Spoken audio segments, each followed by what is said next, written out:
Olá, tudo bem com você? Seja muito bem-vindo ou bem-vinda a mais uma temporada especial do CultiveCast, temporada Bahia Farm Show, onde a gente gravou nesse ano, nessa safra, na Bahia Farm Show 2026, na 20ª edição, junto com a ABAPA. Então, primeiramente, antes de mais nada, antes de apresentar como é que vai ser essa primeira temporada, eu gostaria muito de agradecer a você aí do outro lado pela audiência. Se você já é um ouvinte da primeira temporada do CultiveCast, tenha certeza que a gente vai trazer aqui para você o mesmo conteúdo de altíssimo nível que você acompanhou aí durante os 42 episódios que a gente produziu na primeira temporada.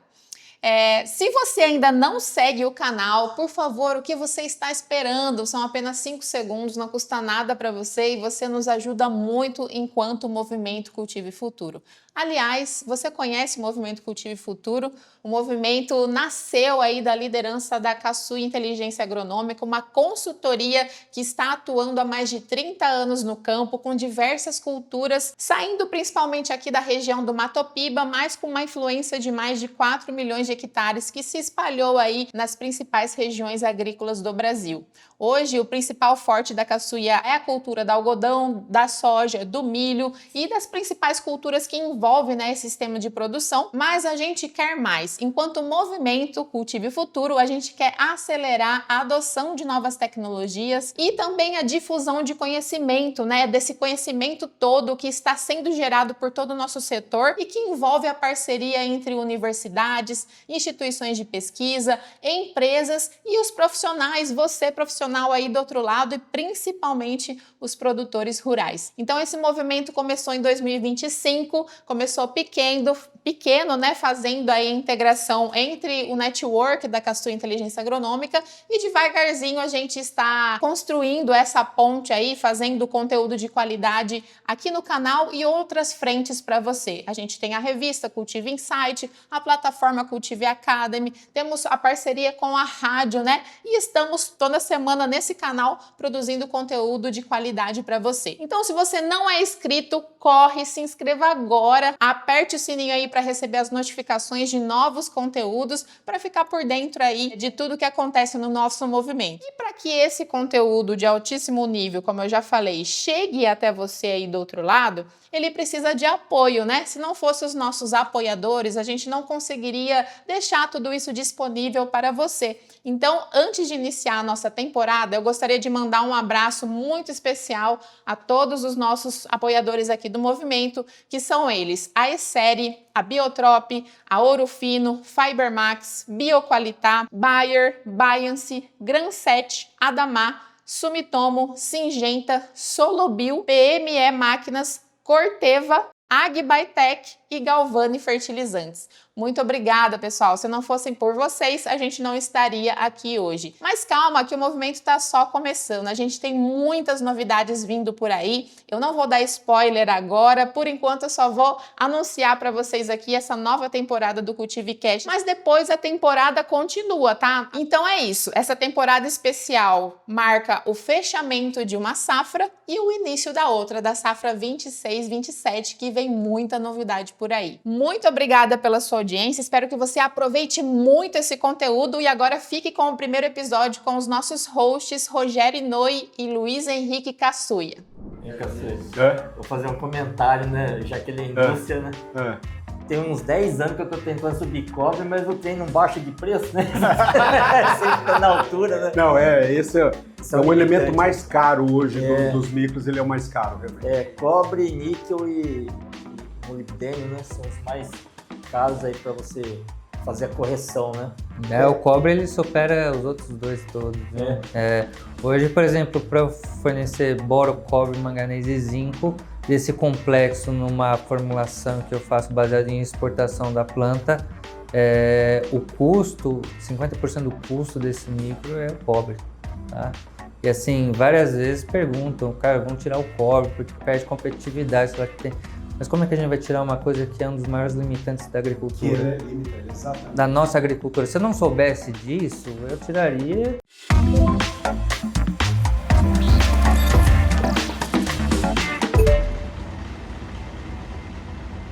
Pessoal, sejam muito bem-vindos a esse CultiveCast. Nós estamos hoje na Bahia Farm Show, no espaço Conexão com a Bapa, em parceria para que a gente possa levar informação para você.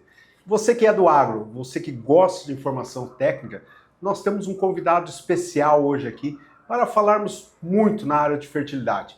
Mas antes, eu quero cumprimentar o Rogério Nui, nosso diretor comercial, diretor técnico que está aqui conosco, para que a gente possa estar falando. Boa tarde, Rogério. Boa tarde a todos. É uma honra, né, estar aqui na presença de um convidado tão ilustre e numa feira que é expoente aqui no nosso país, né?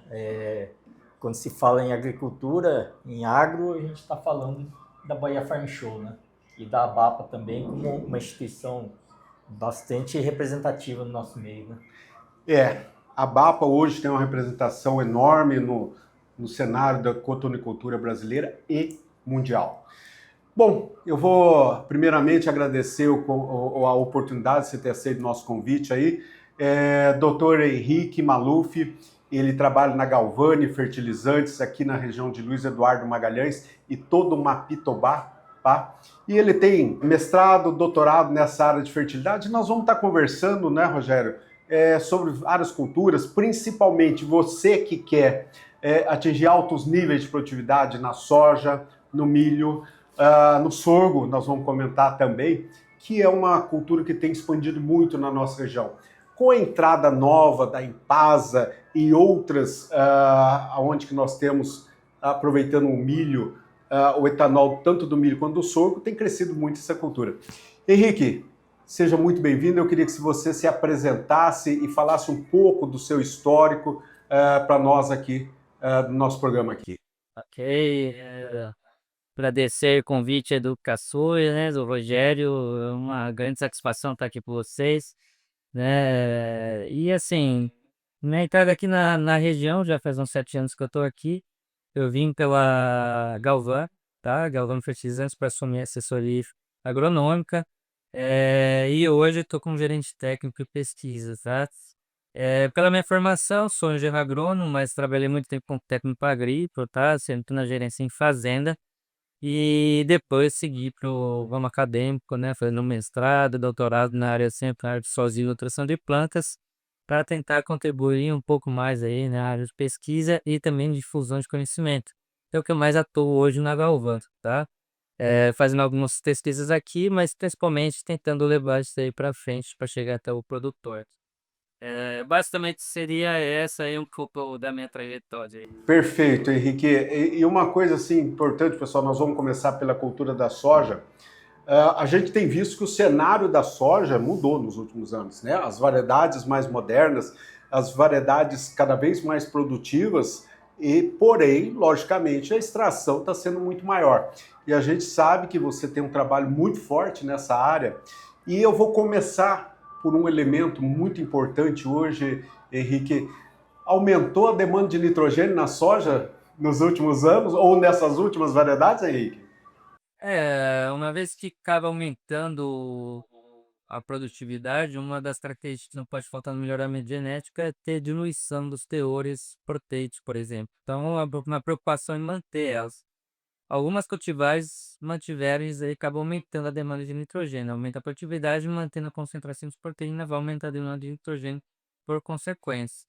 Agora a gente vê algumas condições que acaba diluindo, tá? Aumenta a produtividade, mas o teor de nitrogênio não acompanha, isso daí acaba encarecendo um pouquinho, reduzindo o teor proteico do material.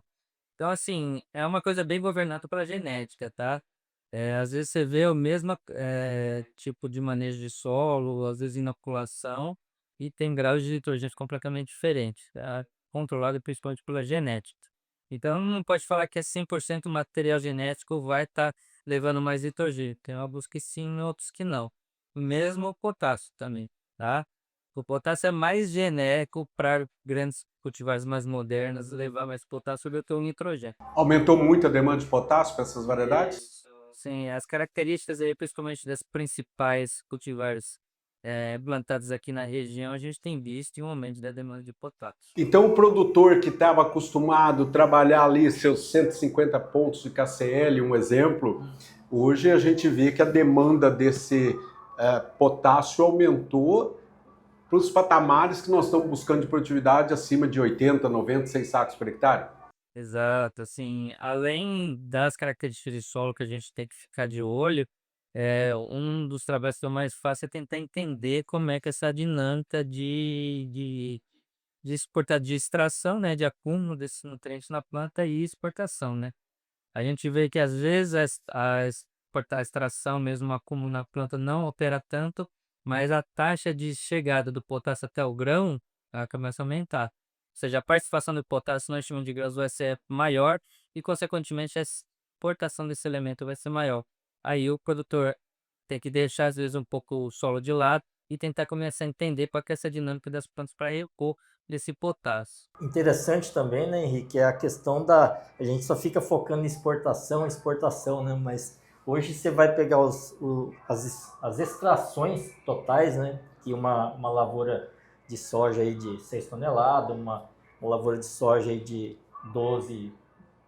entre 12 e 15 toneladas, ela está extraindo, né, e exportando também, né, aumentou muito, né, você pega os teores totais extraídos, né, a boa parte disso volta, mas a extração, o uso intensivo, cada vez mais intenso de nutrientes, né, entre eles o NPK, né, mais enxofre, mais cálcio, mais magnésio, mais micros, né, que estão sendo muito mais exigidos, né, fazendo com que a gente melhore muito a fertilidade do solo e tenha que melhorar, né, para atingir altos níveis. Né? E nessa linha aí que você estava comentando, que o Rogério comentou agora, Henrique, o potássio hoje dica prática para o produtor que está nos ouvindo agora. Eu posso e devo aumentar e, se possível, parcelar esse potássio, porque você falou muito do potássio, a participação dele no enchimento de grão ali. Então, qual é a dica prática para o produtor hoje que eu posso fazer? Parcelar, aumentar? Nós estamos falando de potássio, depois nós vamos explorar outros nutrientes, né, Rogério? Não, combinado. O potássio, assim, tem que tentar entender como é que é a exigência da cultura. Entendendo isso daí, você vê a demanda. Como é que eu vou aplicar agora esse potássio, tá? Tem duas condições. Se eu tenho uma mais fertilidade construída e não vou aplicar calcário, essa área está apta, às vezes, a estar aplicando de uma vez só. Tá? A taxa de perda vai ser reduzida para uma soja, por exemplo, 120 dias. Agora sim, em anos de calagem, a preocupação, em anos de calagem é benéfico ou é responsivo um parcelamento, tá? Por quê? Você está aplicando um calcário numa condição que já tá ácida, né? Senão não aplicaria calcário. Perfeito. Se está ácida, tem uma CTC menor, ou seja, a reserva de encaixar o potássio. Então eu já tenho uma reserva reduzida por conta da acidez. Apliquei o calcário. O que o calcário tem além de carbonato? Cálcio e magnésio, que são os competidores de potássio. Então, eu tenho três condições desfavoráveis para o potássio: CTC menor e cálcio do magnésio chovendo, que são divalentes e competem muito mais com o potássio que é monovalente. Então, perco o aproveitamento, tende a perder o aproveitamento do potássio em anos de calagem.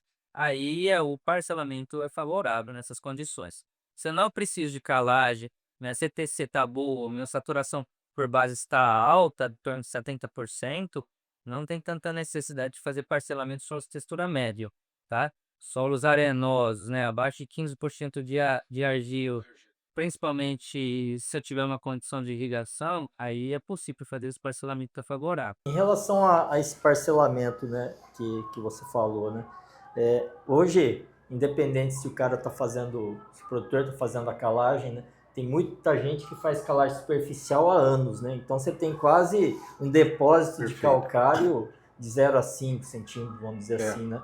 Esse comportamento que você falou de uma aplicação de cloreto de potássio numa área que foi corrigida, né? Também serve para esse cenário onde você tem lá 10 anos, 15 anos aplicando só calcário em superfície? Aí você vai chegar num tamponamento que, assim, se eu fizer análise de solo certinha, eu vou ver que não vou precisar, né? Aí o potássio quase não vai perder. Tô trabalhando, vamos supor, o CTC, lá na análise de solo, o CTC BH7. Se eu tiver um solo mais próximo de 7, eu estou trabalhando quase que no teto de carga negativa.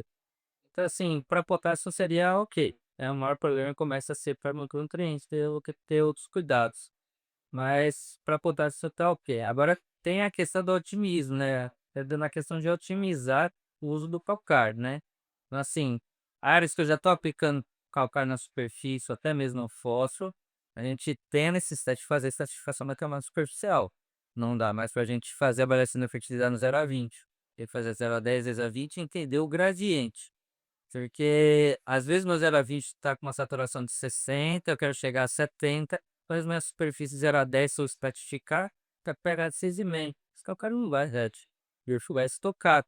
Então, assim, eu tenho que descer mais esse nível de saturação para ter uma reatividade desse calcário no estocar, para otimizar o peso.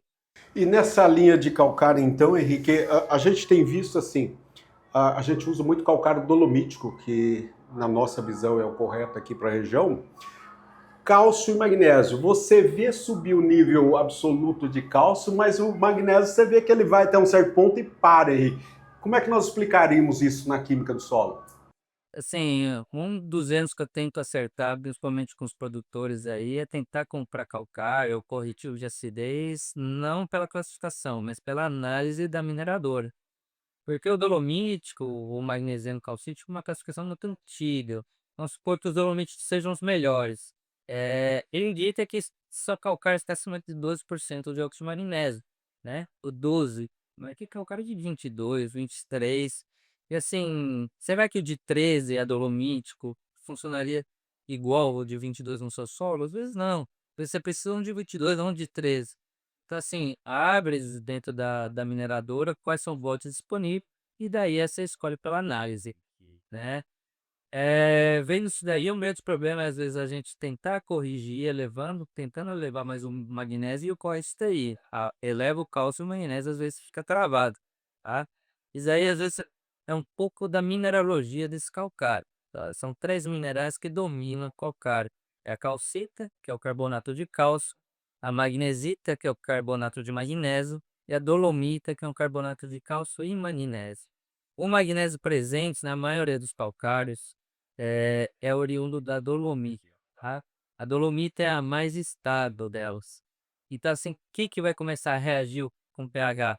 É a calcita, que é o que domina os calcários. Então, praticamente todo o cálcio está dentro da calcita e ela vai começar a reagir elevando esse pH. Quando o pH chega próximo de 7, a dolomita nem vai mexer. Então, assim, se eu conseguir corrigir o solo só com a calcita do calcário, e o magnésio perde terç, tá parado. Então, assim, é uma coisa para ele se desenvolver em termos de corretivo. A gente tem visto muito isso, né, Rogério? Demais. Principalmente isso daí ocorre muito em solos leves, tá? Porque solos leves têm baixo tamponamento, ou seja, sobe mais rápido o pH. E nessa subida é provocado pela calcita, que trava a reação da dolomita. E nessa dica prática, então, para o produtor, qual que seria o conselho hoje? Ó, cálcio tá, a gente olha o nível lá, tá nível absoluto, na CTC tá boa, magnésio você olha na CTC até relativamente bem, mas em nível absoluto tá abaixo de 1, por exemplo, 0,8. Qual que seria uma dica prática para o produtor fazer isso hoje? Na nossa região tem que buscar acima de 1. Acima de 1 centimol de perto decímetro. E buscar esses resultados aí, buscando análise de folha, para coerente, para ser referência. Além disso daí, tentar buscar também calcários com maior concentração de magnésio, mas investigar certinho a concentração obradiente de acidez da camada 0 a 10, essa diversidade. Para a dolomita começar a funcionar, essa camada 0 a 10 não pode estar muito alta. Ela não pode estar muito saturada, é bom. Mas tá com pH abaixo de 6, pH em água, por exemplo. Henrique, aproveitando o gancho do cálcio e magnésio, né? E a predominância do cálcio dentro do sistema, né? Do sistema solo. Como é que entra? Como é que fica a questão do óxido de magnésio, né? Tá se popularizando, né? Isso. Tem muitas empresas oferecendo isso como uma solução. Como é que você enxerga isso aí? Você pegar um óxido de magnésio de boa qualidade, por exemplo, de 20% de 22% de magnésio, né? Como é que você enxerga esse óxido sendo aplicado sobre um solo com pH 6,5, por exemplo, na superfície? Para trabalhar com óxidos e hidróxidos, são materiais ótimos para se trabalhar, mas tem que ser bem técnico para trabalhar, não pode fazer o que a gente está fazendo com o calcário, certo? Não dá para querer estocar óxidos e hidróxidos na superfície, Se isso aí ocorrer, a gente vai chegar no pH 8, 9. No calcário, se pegar uma amostra de calcário e tirar o pH é 6,8 a 7,2. O máximo que vai chegar numa supercalagem é isso daí com o calcário. O hidróxido de óxido chega a pegar 8, 9, você destrói tudo. Né? E às vezes com pouca dose, porque ele é muito ativo, tá? NT bem alto. Então a primeira coisa é exatamente avaliar a fertilidade para ver se realmente precisa e ser técnico para acertar a qualidade do óxido e a quantidade. Para mim são os melhores, tá? Se a gente conseguir evoluir a agricultura para boa parte de óxido e hidróxido, vai funcionar bastante, tá? Mas incorporados aí. Não, às vezes em superfície. Mas o pH tem que estar abaixo de 6. Exatamente, tem que trabalhar com os critérios, tá? E assim, aplico, vamos supor, numa manutenção de 3 toneladas de calcário, você vai trabalhar com 1,5, né? Com óxido. E olha lá, então tem que avaliar isso daí certinho para não falar que calcário é igual ao óxido, tá? A reatividade é bem diferente. E assim, aí a disponibilidade do magnésio não tem essa questão mais da dolomita. Aí você oxidou o carbono, virou CO2, tirou essa forma de carbonato. Tá trabalhando com óxido O ou a hidróxido. Tá? É uma coisa que a gente vem evoluindo um pouquinho nos sistemas de correção, tá? Mas pode aplicar na superfície, mas tem que ter critério. Perfeito. Nós falamos então dos macros aí, nitrogênio, fósforo, potássio, cálcio, magnésio. Tá faltando o enxofre aí, macro secundário. Qual a importância do enxofre hoje e as fases dele para essa, vamos falar, para a nova agricultura que nós estamos fazendo? Sim, o enxofre, ele vai ser bastante... Você vê que ele tá num preço altíssimo agora. Não, acho que foi extrapolou aí o preço aí. Tanto que ele tem que trabalhar e ver qual que são outras matrizes aí para ele trabalhar na indústria. Mas o enxofre, a maior questão dele, pessoalmente, a maior dificuldade são os LEDs. Tá? Essa capacidade de se movimentar muito rápido no perfil. Às vezes é bom para manter o alumínio sempre neutralizado, mas em contrapartida a nutrição pode ser prejudicada, principalmente nos chuvosos, tá?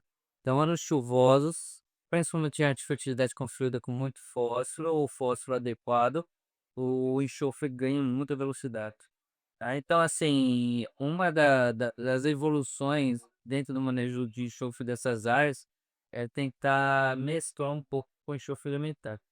Tá? Também é uma pesquisa que a gente segue para tentar evoluir esse manejo, para ter residual disponível de enxofre, para não ficar aquele lá 20, 30 ppm lá em 1 metro de profundidade, sai com a massa superficial 2 miligramas, né? A gente não, quer chegar no nível crítico aí de um extrator convencional de 10 miligramas, né? A superfície. Isso aí você pode pegar as várias amostras no prático. É difícil, isso aí é praticamente impossível, né? Tem que o residual do enxofre das nossas aplicações é de pequeno. Isso daí aumenta a dependência do produtor aplicar anualmente 30 a 40 quilos por hectare ano, tá? Não é a exigência da planta. Boa parte, praticamente 70% dessa dose é para atender o perfil, tá? Para manter esse alumínio fora. O restante é a nutrição. E às vezes esse 30% sofre a nutrição, desce junto com o perfil. Essa é o problemático. Caçoeira, pensando nesses elementos aí que tem uma dinâmica mais complicada em termos assim de manutenção no perfil do solo, né? Entre eles enxofre, né? E para nitrogênio e boro, né? A gente vai falar mais à frente, né? Você acha interessante aí que a gente começar a pensar um pouco fora da caixa em termos de adubação, né? De fertilização, de começar a usar esses nutrientes móveis, né? Muito móveis aí nas culturas de cobertura, pelo menos parcialmente, para poder começar a distribuir esse tipo de fertilizante, de nutrientes ao longo do ano, ao invés de a gente concentrar só em setembro, outubro, novembro. Adubação do sistema. Também, né? Mas assim, adubação do sistema, mas com um aproveitamento um pouco mais eficiente, né? Ao longo do tempo, né? É a evolução da agricultura, tá? Quando a gente fala em plantio direto, por exemplo, a gente começa a desenvolver o plantio direto pensando numa mata, né? Como é que é arrumar mata? Vou falar cerrado, mas uma mata atlântica mantém aquela exuberância por séculos, se não esquecer bons nutrientes. É ciclagem. Se a gente investir no solo, igual a gente faz no Cerrado, e começar a partir daí, investir nessa situagem. Será que eu começo a reduzir a dependência externa, né? E da porteira para dentro ser mais independente. E é isso que a gente quer. A gente quer os fertilizantes corretivos para corrigir, passar da etapa de correção de uma fertilidade, passar para manutenção e chegar na fase de reposição. É o mastro e a adubação mais barato. Mas para isso se manter, eu preciso de planta de cobertura. E a planta de cobertura não é só a parte aérea, é a quantidade máxima de raiz produzida por metro quadrado. E deve ser responsivo na parte aérea, é tranquilo. Mas quanto mais raiz eu coloco, mais canal de comunicação eu vou ter. Tanto do subsolo para a superfície, quanto para a camada de 0 a 10 vezes a 20. Fósforo, inclusive, né? Para não ter que nunca mais devolver isso daí. Então já tem que pensar em raiz.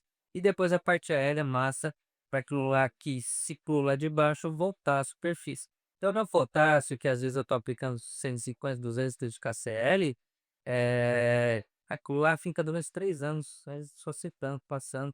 Ah, aprofundou, a raiz da soja não pegou, mas a braquiária pegou, puxou para cima, vai ser disponibilizado para a próxima safra. E aquilo lá vai aumentando a taxa de aproveitamento, tá? Não dá para pensar numa adubação de sistema sem antes começar a pensar nessa questão. Eu preciso ter na rotação algum momento que tenha alguma planta de cobertura forte, suficiente e específica para fazer isso. Senão, a adubação de sistema vai ser reduzida na cultura que não recebeu fertilizante. Pensar numa rotação algodão, milho e soja, cara. O algodão você vai ter pouca oportunidade de trabalhar com uma planta de sucessão, principalmente de cobertura. Mas o milho você tem uma boa oportunidade. Se você quiser evoluir numa adubação do sistema, não dá para trabalhar com milho solteiro, tem que ter de braquiário. Ah, mas o milho não está compensando bem, mas aí eu não vai segurar todo esse sistema. Ela que vai te dar o filar suficiente para você trabalhar com uma soja sem operação de adubação, para trabalhar no residual dela. Para que isso dure 2, 3 safras. Por exemplo, se eu ficar sem adubar, só nesse sistema de rotação com planta de cobertura, aí essa fertilidade tem duração de 2, 3 anos, tá? Esse investimento, até chegando numa taxa que começa a cair a produtividade em relação ao adubado. Essa aí é uma pesquisa que a gente fez e seria assim, qual que é a taxa de retorno desse investimento de utilidade? Quanto tempo duraria se eu tivesse muito ruim e não precisasse adubar? Então, assim, num sistema como esse, 3 safras ele aguenta numa produtividade igual ao adubado. É isso, Henrique, é muito importante você estar falando hoje aí, porque nós estamos passando por um momento na agricultura onde estourou o preço de enxofre, alguns nutrientes aí estouraram, então o produtor, pensando na próxima safra, ele está querendo usar aquela poupança que ele tem no solo, né? E é isso, eu acho que é fundamental, você fala assim, ó, durante um determinado tempo nós até podemos usar essa poupança entre aspas, porém, a reposição depois não pode ser tão utilizado para que depois a gente tenha que recuperar tudo isso. Então, extrair é muito fácil, mas repor é muito mais difícil para o produtor, né? Tem um comentário, né, por experiência própria. Teve uma situação que com o cliente a gente teve que cortar adubação, né, dificuldade financeira e tudo. E daí a gente entrou num processo assim bem empírico, né, Cassio, de tirar, ou colocar, ou manter, ou só fazer extração simples, né? E daí a gente começou a tirar fósforo, né? Uma fertilidade razoável, não era bem construída, né? Mas tinha níveis razoáveis, tipo de 15 a 20, né? Miligrama. E daí a gente começou a fazer 1 ano, 2 anos, no 3º ano deu problema. Né? E experimentamos fazer isso aí com potássio fixo, né? A gente trabalhava com 90 pontos na época. E daí a gente começou, em alguns casos, a gente começou a tirar potássio também, né? Porque assim, fiz uma palhada e tal, né? Bem nessa linha. E daí a gente começou a tirar o pé de potássio, não zerar, mas baixar ele a nível de 60 pontos, por exemplo, 60 kg de K2O, né? E daí o reflexo foi imediato. Enquanto as áreas de fósforo que a gente zerou por 2 ou 3 anos, elas movimentaram muito pouco nas análises de solo, o potássio foi direto. Ele, de um ano para o outro, ele já respondeu negativamente produtividade. Eu acho que esse é um ponto de alerta, né, que a gente tem que deixar para o produtor. Esse é um ano de muito critério, né, técnico, consultar bem o seu agrônomo, consultar bem seu consultor, para que faça o necessário para aquele talhão específico, não por geral na fazenda. Não é isso, Henrique? Essa questão de ficar sem adubar tem que ser bem criterioso quanto a isso. Primeiro, tem que ser facilidade de construir. Sim. Não é porque eu quero que eu vou fazer, né? É para quem fez um investimento antes, né? Eu costumo falar que, assim, deixar de adubar não é para quem quer, para quem pode, né? É para quem fez isso antes. Construir essa poupança, vamos dizer. Exato, deixar bem claro isso daí, porque às vezes não tem uma fertilidade de construir, às vezes não vai durar nem 2 anos, certo? De um ano para o outro já cai a fertilidade bruscamente. Então, deixar isso aí claro. E um grande problema é a avaliação da fertilidade aqui na região. Não é um problema da região, é um problema para todas as regiões que eu trabalhei. É o Cerrado, vamos assim falar. Henrique, deixa eu te fazer uma pergunta agora, mudando um pouco de assunto. Vamos para os micros, tá? Eu queria que você, primeiramente, falasse da importância. Hoje a gente sabe, é crescente, mas o boro, qual que é o papel fundamental do boro nesses solos? Nós estamos falando, a gente corrige o pH para em torno de 6, 6,5 em água, né? Qual a importância do boro, principalmente agora nós estamos falando da soja? O boro ele vai ter uma função específica na questão estrutural então toda a questão que tem parede, ela vai desenvolver. Se os materiais hoje, né, você vê às vezes esses materiais bem exuberantes, né, é boro a ser desenvolvido, né? E quanto mais ramificado, mais boro e cálcio vai precisar para criar essa parede. Mas o principal ponto do boro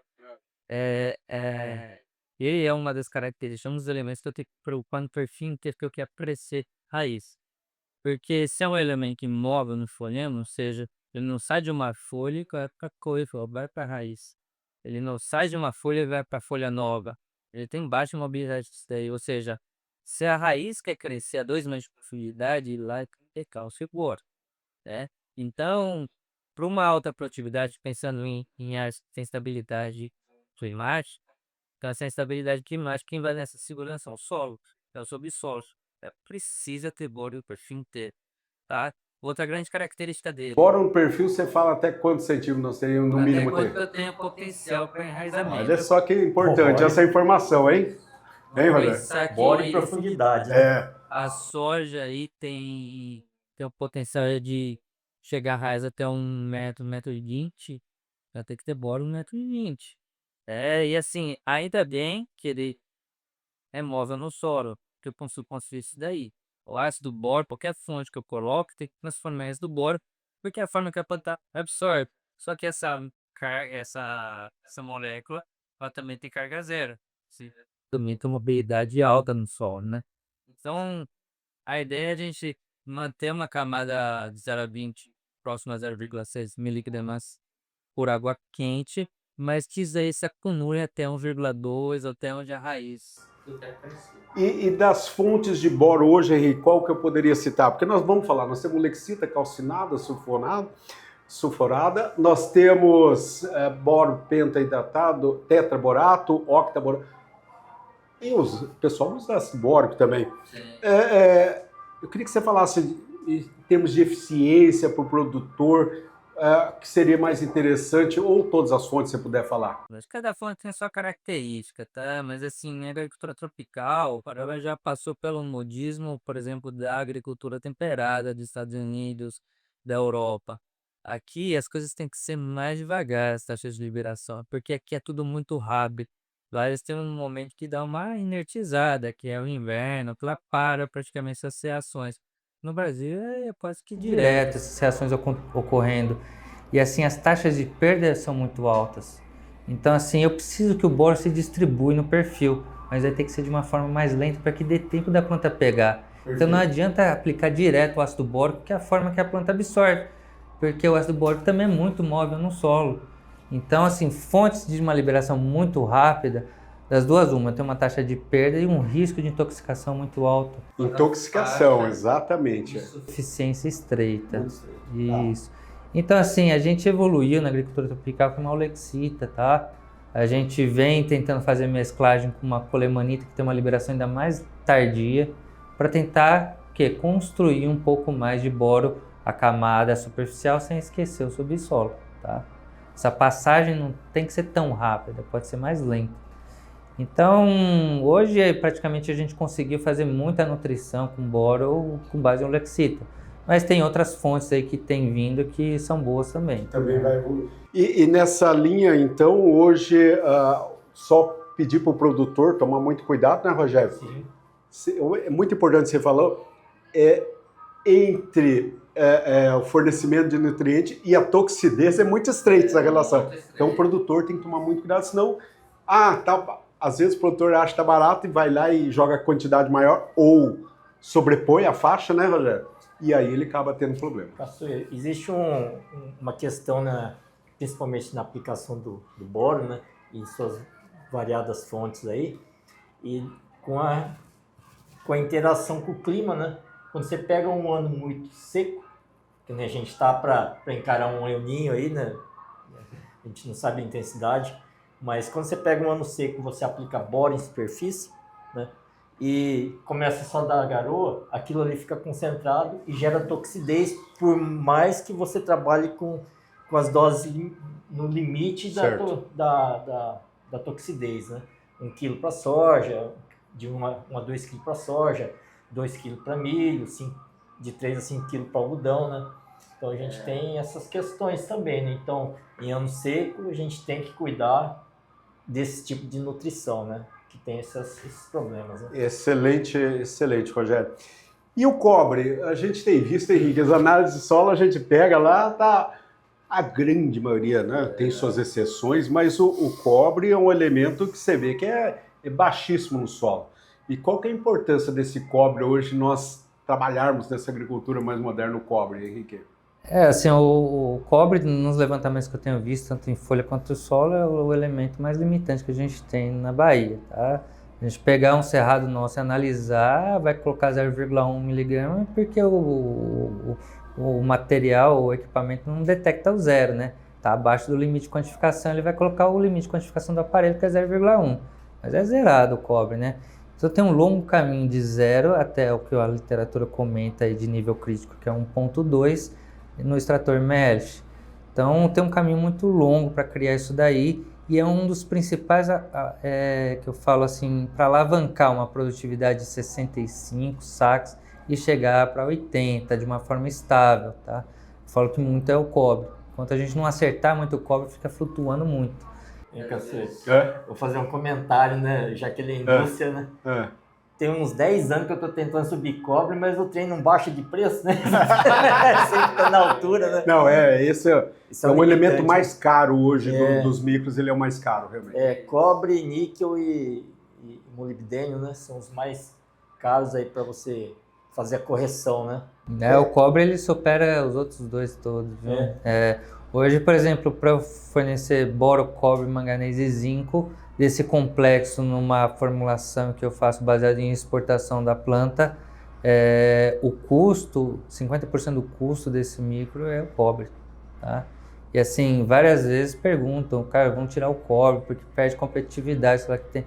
Mas como é que a gente vai tirar uma coisa que é um dos maiores limitantes da agricultura? Que é limitante, exatamente. Da nossa agricultura. Se eu não soubesse disso, eu tiraria, né? Mas a gente sabe disso daí. Então seria uma irresponsabilidade a gente passar um material com micronutrientes que não tenha o cobre. Perfeito. Vai travar mais a produtividade. Henrique, eu queria que você explicasse para os nossos ouvintes, né, para os produtores aí, né, para os agrônomos e gerentes, a relação íntima que existe entre o cobre e a matéria orgânica e a palhada, né? Assim, é uma preocupação até minha no desenvolvimento como pesquisador e desenvolvimento de produto, né? Até lancei um produto que tenha mais cobre, tá? Para o produtor tentar pegar uma fosfatagem, uma área de abertura e resolver esse problema do cobre. Porque que acontece? Eu resolvo o problema do fósforo, esqueço o cobre, essa é a principal, a coisa mais frequente que tem no matopiba. E aí lá na frente, quando eu estou pensando em plantio direto, não passar mais grade, querer plantar braquiária, eu começo a pensar no cobre. E ele é caro. e ele vai ficar mais caro quando eu fazer nesse momento. Quando eu já construí a fertilidade com o fósforo, com os outros nutrientes, está faltando só o cobre, e eu resolvo investir nele quando eu já não estou mais revolvendo, já estou plantando braquiária, milheto e plantas de cobertura, e aí assim começa a querer, na decomposição desses materiais, começar a sequestrar cobre. Então a complexação da própria estabilização da matéria orgânica do solo vai sequestrar esse cobre, complexando ele e ferro numa condição que não vai disponibilizar para a planta. Vai competir? Exato, vai competir. Mineralização, matéria orgânica compete com... Ela estabilizada ou em processo de estabilização, ela vai pegar esse cobre e vai complexar de uma forma difícil de soltar depois. E Henrique, hoje a gente vê que a maioria dos solos nossos, o pessoal aduba muito fósforo, você vê níveis altos. Qual que é a competição do zinco com o fósforo nesse sistema nosso hoje aí? E não é só com zinco, com cobre também, né? Tem dois tipos de competição. O primeiro é a diluição. Como o fósforo é um material energético, né? Ele vai entregar energia para a planta em forma de ATP. Então, uma planta que está precisando de fósforo e chega perto de um fertilizante, ela dá um boom. Esse boom dá uma diluição na massa seca dos elementos mais limitantes, que é o cobre, na nossa região. Então, intensifica uma deficiência de cobre ou de zinco, tá? Por conta disso daí. O cobre porque é limitante e o zinco porque é um dos mais exigentes do complexo de micro, tá? Então, vai aflorar uma deficiência ou em análise ou visual, se for muito agravante. Essa é a primeira antagonismo, é por diluição, uma consequência. E o outro é a interação fósforo-zinco, tá? Existe uma afinidade tanto com fósforo, zinco, fósforo, cobre no solo, tá? E até você já deve ter ouvido falar no Kakimar, que é um professor de nutrição, e conversando com ele, assim, uma das melhores formas de adubação de fósforo deveria ser quase todos, fontes de fósforo como micronutriente, para ele não competir com o micro do seu solo. Perfeito. Então, mantenha o que você tem, ele vai sequestrar o que está no fertilizante, mas isso daí não vai durar muito tempo. À medida que passar uma raiz, que lá, a estabilidade desse complexo fósforo-zinco, fósforo-cobre, ela se quebra. Não é igual o cobre com matéria orgânica ou fósforo na argila. Isso daí vai se quebrar com a presença da argila ou uma acidificação, isso daí vai quebrar. Normal, natural, mas não compete com o seu zinco que está no solo em processo de construção. Então, teoricamente, na nutrição que a gente sabe hoje, o fósforo deveria estar sendo acompanhado por micronutrientes, para evitar uma degradação que já tem no seu solo. Perfeito. E Henrique, nessa linha, nós estávamos comentando ali fora, você falou sobre a importância, eu quero que você fale do molibdênio e depois do níquel aí. O molibdênio aumentou muito a importância, a gente sempre já vem fazendo na semente, né, cobalto, molibdênio, mas agora a gente tem aumentado a frequência de molibdênio dentro do sistema, Henrique. Isso. Na ideia do nitrogênio, né? Sim, se você pegar os últimos balanços de nitrogênio que saem no antigo IPNI, NPCT hoje, está só caindo a taxa de aproveitamento. Assim, uma das ações que a gente poderia estar fazendo é trabalhar mais com molibdênio e níquel, que são os promotores do metabolismo do nitrogênio. Tá? A gente pesquisou bastante aí sobre esses dois elementos, mas o molibdênio, assim, o pessoal foca mais na soja, mas deveria ser aplicado em todas as culturas. É um nutriente, é um elemento essencial a todas as plantas. E para o metabolismo do nitrogênio, né? Por exemplo, a planta pega um nitrato, ela vai ter um nitrato atrasado o metabolismo para transformar em proteína, porque se tiver baixa questão do molibdênio. E a soja, a questão tanto da planta quanto da bactéria. A bactéria, a nitrogenase que faz a quebra do N2 a amônio, ela precisa de molibdênio em sua constituição, tá? Então, tanto a bactéria quanto a planta exigem em sua essencialidade esse elemento, tá? Henrique, mas eu adubo com sulfato de amônio e ureia, não preciso do nitrato. Quase que 100% da planta, mesmo adubando com ureia ou sulfato de amônia, ela absorve na forma de nitrato, é a forma preferencial dela, e assim, as velocidades de transformação num solo agrícola é questão de semana, do amônio para nitrato, é rapidinho essa transformação. E aí a planta absorve esse nitrato, se não tiver molibdênio, como é que transforma em amônio isso daí para virar um aminoácido? Então, assim, a gente está atrasando o aproveitamento da planta sem o uso do molibdênio. E quando você faz na semente, você está focando muito mais na bactéria do que na planta em si. Porque o sistema radicular vai crescer numa velocidade muito rápida, mais do que a parte aérea da soja. E assim, a demanda de nitrogênio maior da soja é no R5.5, está muito longe de onde era a semente. E quem vai nutrir esse bradyrhizóbio com molibdênio, nessa distância, tem que ter mais no solo, né? A gente pode fazer complementação na folha, mas quem garante que o molibdênio vai ser absorvido na folha, vai ser translocado, chegar até a raiz e nutrir o bacteroide para isso daí funcionar. Então, assim, é uma estratégia muito boa no foliar, mas os nossos solos não são argilosos. É aquela coisa que eu falei, a ligação não é tão forte, é menos tamponado. Se a gente trabalhasse um pouco mais no solo esse elemento. Então, é uma das pesquisas que a gente faz aí com esse elemento, é baseado nisso daí, a probabilidade de resposta a outras culturas. E assim, o algodão responde, o milho responde, não só a molibdênio, mas a níquel também. Exato. E o níquel vai atuar no mesmo processo no metabolismo do nitrogênio, mas evitando o acúmulo de ureia dentro da planta. Tá? Dentro do ciclo de metabolismo do nitrogênio, em uma das rotas pode haver acúmulo de ureia. Tá? Ela vai sair de aminoácido, vai ser transformada às vezes em ureia para passar para outro aminoácido. Só que aí eu preciso de uma enzima chamada urease para fazer essa quebra da ureia para formar outro aminoácido. E aí essa urease precisa de 2 átomos de níquel. Essa questão do níquel tem uma outra característica, né, Caçueira? Fisiologicamente ele, vamos dizer assim, entre aspas, ele bloqueia a síntese de etileno dentro da planta, né? Então, você aportando níquel, né, ou seja, via solo, via foliar, né, você também está trabalhando essa questão de controle do nível de etileno dentro da planta, né? Que seria o hormônio do envelhecimento. Isso, que seria o hormônio do envelhecimento. Aí eu queria fazer uma pergunta, Henrique, em relação a fontes de micro, né? A gente ouve falar, a fonte mais acessível nossa hoje são óxidos, né? Óxido de zinco, óxido de manganês, óxido de cobre, né? Em relação a fontes, né? O que seria melhor, a gente continuar trabalhando com óxidos ou partir para sulfatos ou até cloretos? Assim, é uma pergunta polêmica, né? Boa. Os óxidos ou oxosulfatos... E a sol, né? Sim, eu gosto de chamar de óxido hidróxido, tá? O sulfato é 2-3%, é o ácido utilizado só para granular. De sulfato não tem, tá? Muito pouco. Então, esses óxidos basicamente é a base que a gente utilizava no FTE. Agora você imagina, naquele gráfico de pH versus disponibilidade de nutriente, os metais micronutrientes estão na fase mais ácida. Quanto mais ácido, maior a disponibilidade dele. Mas espera aí, Henrique, você está falando que o óxido, então, ele vai ter uma baixa eficiência? É exatamente isso, porque você pegar o pH desses materiais óxido-hidróxidos e medir o pH, vai dar 7,5, 8.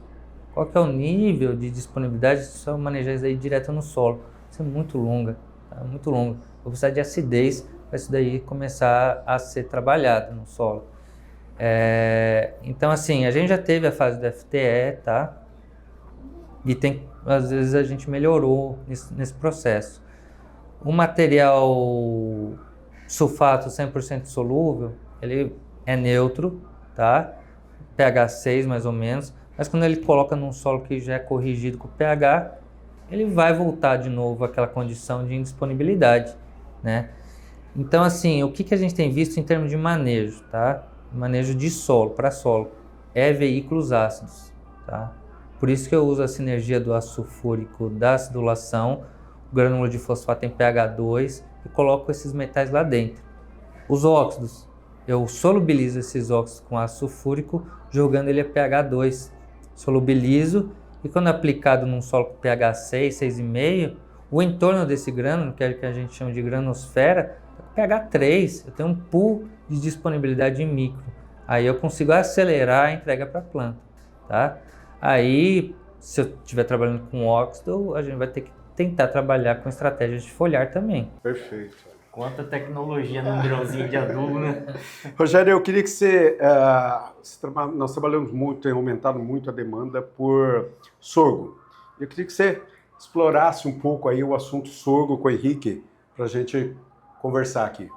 Bom, questão do sorgo, a gente trabalha dentro da consultoria, né, Henrique, há mais de 15 anos aí, encontrando uma forma de trabalhar uma segunda oportunidade, uma segunda safra aqui na nossa região, né, que a gente tem uma limitação climática, né, que a gente tem basicamente 6 meses, né, de clima mais úmido, né? Não vou nem falar de ocorrência de chuva, né?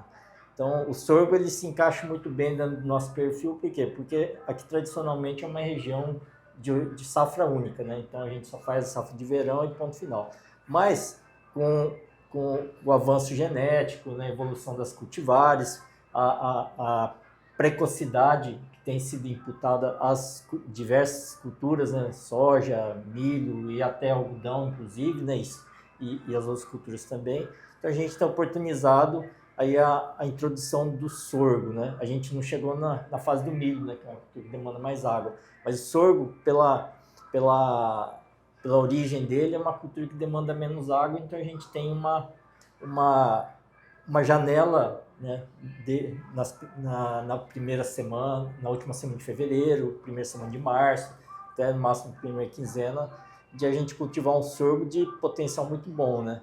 E ao longo dos anos a gente tem testado só plantar sorgo pós-soja e hoje a gente está fazendo aporte nutricional, né, de nitrogênio, potássio e fósforo, inclusive, na cultura do sorgo, né, em segunda safra, né? E a gente tem percebido níveis de respostas muito bons, né? Então você pega áreas que estão lá com produtividades acima de 5.000 quilos de soja, né? Quando você coloca uma soja precoce, quando você entra com sorgo na primeira ou na segunda janela de março aí, né? Para a gente poder fazer a cultura. Então ela está respondendo muito bem, chegando a em torno de 6 até 7 toneladas de sorgo, né, Caçuí? Então a gente vê assim que quando produzia 3 toneladas, 2 toneladas, você não tem exportação significativa, mas com 6 toneladas, a partir de 5, 6, 7 toneladas, você tem uma exportação equivalente ao da soja, né? E nessa linha que o Rogério está falando, o Henrique, eu queria que você comentasse exatamente como é que está a exportação do sorgo hoje, porque virou uma cultura comercial, né? Com sim. ROI extremamente favorável hoje, soja e sorgo. Como é que é a curva de extração hoje dos nutrientes para a cultura do sorgo? O sorgo hoje é o que mais está crescendo aqui na região, né, em termos de área de cultivo, principalmente na segunda safra, né. É a grande oportunidade, às vezes, de fazer esse adicional de produção no material e também impulsionado pela indústria chegando aqui, principalmente do etanol. Assim, alguns mitos que falam que o sorgo é pouco exigente e tal, não exige grandes coisas. Hoje, os materiais de sorgo está quase que similar ao material de milho, tá? Aí eu coloco eles no potencial de uma segunda safra aí sequeiro, né? Vamos pensar aí na área lá da garganta, tem um sorgo e milho que tem possibilidade de fazer safrinha lá, e eu colho os dois. O que vai mais me entregar às vezes é o sorgo pela rusticidade dele de segunda safra. Só que pela similaridade na exportação, ele vai sair mais nutriente o sorgo do que o milho. O milho está conservando mais. Então começou a inverter, né? O que eu achava que não sairia, começa a sair. Tanto que a gente fez um estudo de exportação relacionado a isso daí, né? A gente viu que tem oportunidade de otimizar, né? Reduzir às vezes a adubação em função da recomendação que eu tenho hoje da Embrapa, que é de 2023. Nesse estudo de exportação a gente viu que tem oportunidade de reduzir, tá? Principalmente às vezes um pouquinho potássio. Ou seja, eu precisaria, pelo menos de nitrogênio, repor 14 quilos de nitrogênio por tonelada de sorgo produzido. De nitrogênio. E 3 de P2O5K2O, ou seja, ele é 1:1, tá? Ele não tem tanta disparidade quanto eu achava que o potássio era muito exportado. Ele fica muito mais na palhada do que exportado. E o enxofre? O enxofre está ficando na casa do 0,8, tá? De exportação. Isso, por tonelada. o magnésio que cresce bastante na nossa região de novo, tá? Na nossa região, a gente vê que perto da literatura de soja, a gente exporta mais magnésio, nossa soja, e o nosso sorgo também. Tá? Acaba exportando, às vezes, mais ainda do que a própria cálcio. O cálcio exporta muito pouquinho, 0,2, 0,3, enquanto o magnésio está exportando 1 kg. Então, nesse caso, igual o Rogério fez o comentário, onde que eu consigo plantar sorgo cedo, mês de fevereiro, vamos falar até dia 20, né? Que conseguiria ou partir para um irrigado para potencial alto, nitrogênio, enxofre, magnésio, você falou que esses 3 elementos são fundamentais. Exato. Uma coisa que aumentou bastante também na exigência é o zinco também, tá? Nesse trabalho de exportação, a gente não viu igual a soja muita variação por material genético. A soja tem um controle maior sobre essas exportações. E o grau de produtividade flutua mais na soja do que no sorgo. O que mais flutua nessas taxas de exportação é o sistema de produção, sequeiro e irrigado. Não dá para trabalhar às vezes na mesma base de recomendação. O irrigado, sim, o potássio sobe mais, o fósforo sobe muito e o zinco sobe também. Os elementos de baixa mobilidade no solo começam a exportar mais, porque são absorvidos em maior quantidade durante o ciclo dessa cultura. Né? E nessas áreas comerciais que você tem acompanhado, tanto você como nós, Rogério, eu pergunto para os dois aí agora, qual que você acha que tem sido o potencial que nós podemos almejar no sorgo aí em áreas comerciais? Vou deixar o Rogério começar o que você acha aí? Bom, a gente... Isso até uma vez eu conversei com o nosso amigo André Aguirre, né? Que entende muito de sorgo, e eu perguntei em relação a potencial produtivo, né? Que a gente pudesse, ou potencial atingível dentro do que a gente tem da nossa realidade. E ele foi bem categórico em dizer assim, que o potencial de sorgo é o equivalente ao potencial de milho, né? Tanto aqui no Brasil como nos Estados Unidos, né, que ele também acompanha algumas lavouras lá, então o potencial seria praticamente o mesmo, muito próximos, né? Então a gente tem assim uma situação que a gente coloca uma cultura, né, que a gente subutiliza, né, a gente nutre abaixo da demanda dela e ela está limitando a produtividade, né? Quando você vai aportando cada vez mais nutrição, né, principalmente os macro e até os micro, ele responde linearmente assim, né, em produtividade. Nessa base que a gente fez por último aí de produtividade, por exemplo, o sequeiro, ele produz, ou seja, tem material genético influenciando a questão hídrica também. Sim. Plantado no dia 20 de março, de 24 sacas a 124 sacos por hectare. A mesma condição, mesma área, influenciando apenas o material genético. E aí, no caso irrigado, plantado já em abril, já chegou a 160 sacos por hectare, segundo a safra, né? Então é uma lenda que sorgo não precisa de água. Precisa, todo precisa. Não tem jeito, não tem jeito. Às vezes o palco não precisa ser alto. Isso é importante, né, Caçuí? A gente tá brincando aqui, fazendo esses comentários, mas é importante que o produtor, né, ele fique consciente, né, dessa questão do sorgo como extrator também, né? Porque o cara vai entrar com uma lavoura lá e vai tirar uma soja muito boa, né? Assim, a gente senta com produtividades muito boas de soja, né, registradas, e daí ele colocou um sorgo de alto potencial, adubou, e ele vai querer continuar adubando a mesma coisa na outra soja, né? Perfeito, Rogério. Então, assim, é muito importante a gente alertar, né, que assim, quando você tem duas safras muito boas, né, até uma vez eu argumentei com o produtor sobre isso, que se o cara tira 5 toneladas de soja, e tira mais 5, 6 toneladas de sorgo, são entre 10 e 11 toneladas, né? Se você pegar a exportação média de potássio, né, exportação, né, que seria em torno de 1,5% até 2,5%, você vai chegar num número meio alto, né, de exportação, né? Então a gente tem que ficar bem antenado em relação à nutrição e o aporte desses nutrientes para o sistema, né, na verdade. Eu acho que isso aí hoje é muito importante deixar esse contexto para o produtor, para os agrônomos, que nós estamos aumentando produtividade nas culturas, Vamos falando principalmente de soja e sorgo, mas é matemático isso aí, né? O que eu estou aportando em produtividade, logicamente, eu vou ter que fornecer para o solo. Henrique, Rogério, antes nós estamos chegando já no final do nosso episódio aqui, eu queria que, antes do Henrique fazer as considerações finais, se você quisesse dar algum alerta, alguma coisa para o produtor aí. A gente está entrando num ciclo, né? Tanto climático como econômico, um pouco delicado, né, Cassio? Então, a gente tem que ter bastante parcimônia para tomar as nossas decisões, né? Avaliar o que a gente tem dentro de casa, o que tem fora no mercado, né? E avaliar também os investimentos, né?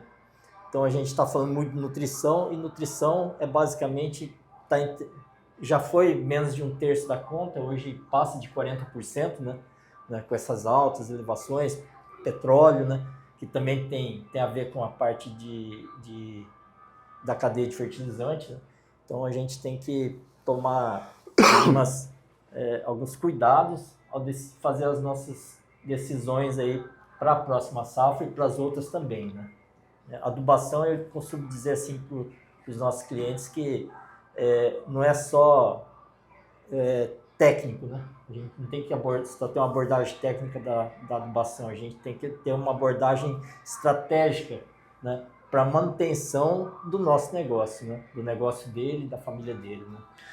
E Henrique, algumas considerações finais, alguma dica? Acho que assim, o ano ele requer mais conhecimento, mais informação, né? E assim, pensando nisso daí, deixar e convidar todos os que estão nos assistindo, e ao Cassu e o Rogério, que a gente está organizando um simpósio, né? Um simpósio brasileiro de solos arenosos. Para o quê? Quando vai ser? Informação de 1 a 3 de setembro. Aqui no Luiz Eduardo Magalhães, lá no auditório da ABAPA, auditório novo. O terceiro dia vai ser em fazenda, tá? Então 2 dias de palestras, o terceiro dia é um dia de campo com os pesquisadores. A gente vai estar trazendo os maiores nomes hoje de solos leves, tá? Então as pessoas que mais trabalharam com solos leves, tanto em calagem, gessagem, adubação, saúde do solo, compactação, que é um problema que a gente precisa conversar mais, manejo da água em sistemas irrigados. Então a gente está aumentando a irrigação, como é que a gente pode otimizar e melhorar ainda mais o uso de água. Então isso tudo vai ser debatido lá, essas informações são pertinentes para a época que a gente está tendo hoje. As inscrições já estão abertas no site, tá? Qual que é o site? Congressime/SBSA, tá? Lá tem toda a programação, tem os valores aí, já estão incluso o almoço dos 3 dias, então um valor bem acessível para todos. E esse evento veio de vocês, consultores e produtores, tá? Chegava em mim, Henrique, vamos desenvolver algo maior, e eu chamei a Sociedade Brasileira de Ciência do Solo para se aproximar mais da gente e organizar um evento nacional aqui na nossa casa. Tá? Pessoal, uma dica então é importante para esse congresso de cultivo de soja e outras culturas para solos mais arenosos. A Bahia, vocês sabem que ela tem sido uma referência nacional nessa área de perfil de solo, solos mais arenosos. A gente tem tido um alto potencial de produtividade e vai estar com grandes pesquisadores, né, Henrique, para que a gente possa debater esse assunto. Henrique, Rogério, agradecer demais. Passou muito rápido a conversa aqui. Nós precisamos marcar outros para outras culturas, tá? Como o milho, o próprio algodão, para que a gente possa conversar e desejar muito sucesso nesse congresso para vocês e para nós aí. Para todos nós. Abraço. Abraço. Abraço.